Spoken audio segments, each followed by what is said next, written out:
Hi and welcome. In this tutorial I will go through designing a mold around this keycap. I've redesigned it a bit as well, just for the looks of it, and also added some small features that will help printability. Because I already know what the printing direction will do, but let's start by actually doing that. We are gonna create a mold around this.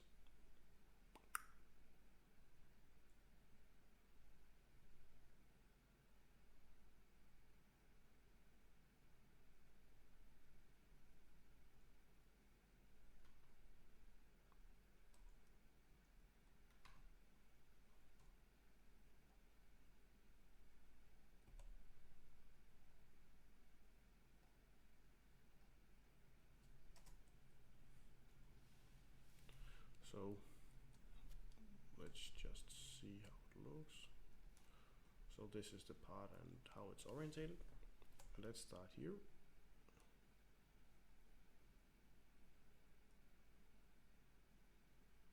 No, this won't do it all. Way too big overhang. Let's start from this direction then.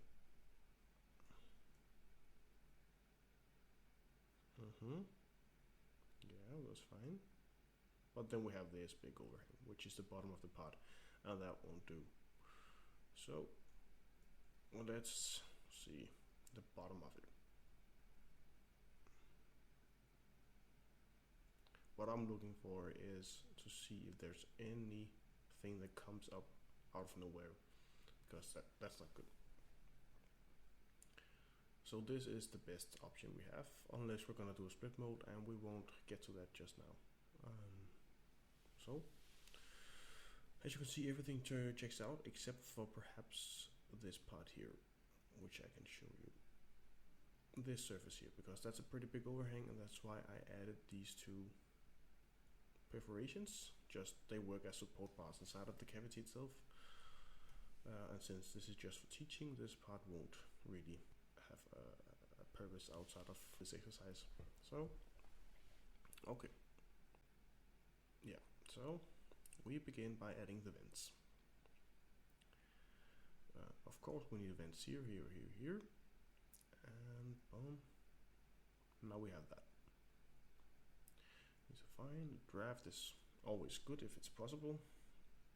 We want the best flow possible, so that's why I do it.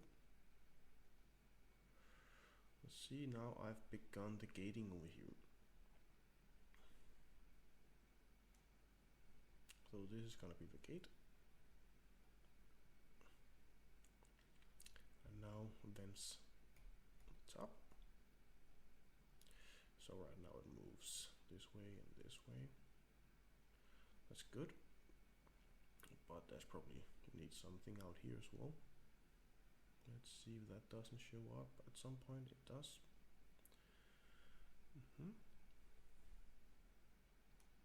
And on both sides. So yeah, this is a part that needs a lot of vents. And also down here, because right now my assumption would be that it would just go up here and out here. Nothing of this would be filled unless we had this vent here as well. Let's see, and then this vent up here that connects to this one, it's okay. It's probably also outside of the mold anyways, but it's really necessary because we have a thin wall here, and both injection wise and cleaning of the mold, it's really important that we have a vent up here, so we actually get this cleaned out. So now we've added a mold around it. This is just a mold that I think will fit to our tools. We subtracted the part from the mold itself. Let's see how it prints.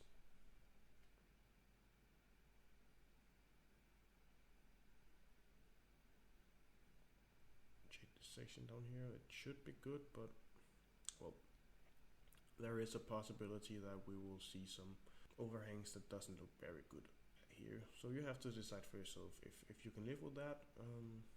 Because if you can't, you gotta find another solution. Maybe make it as a split mold, but we won't do it in this tutorial. So I'll just live with it. Yeah, it looks fine. let's move on. So now we start making the mold a bit nicer. So this fillet here is how our tool is.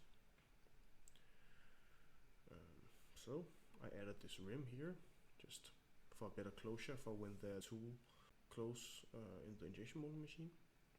So here I've added these tracks just to give it a bit, because we're shooting from this direction, so I want to let the material flow out here instead of going up directly to the fixed part in the injection molder. So now we just have a lot of roundings, I see.